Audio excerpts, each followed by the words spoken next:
temps des accords secrets avec lui, que non, cela n'existe pas.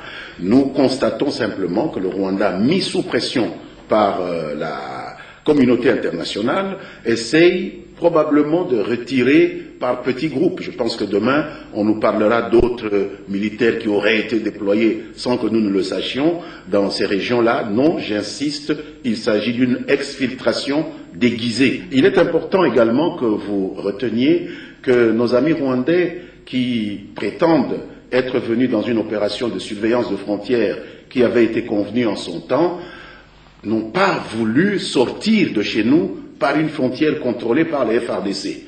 Ils ont préféré sortir par une frontière contrôlée par leurs créatures, des M23.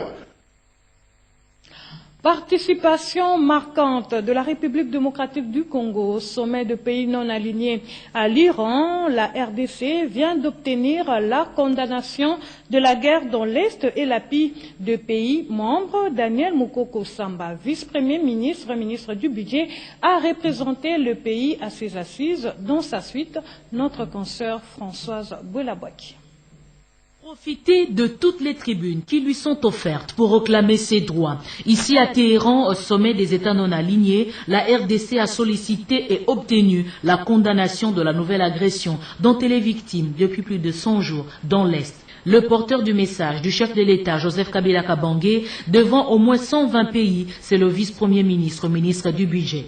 La RDC a aussi obtenu de la majorité des chefs d'État et chefs de gouvernement présents leur appui pour que soit stoppée net l'agression. Une situation perturbante capable de fragiliser les acquis de la stabilité et la maturité du peuple congolais. Daniel Moukoko Samba a fait aussi écho de la confiance qui renaît dans le chef de la population et la détermination des Congolais d'aller vers l'émergence.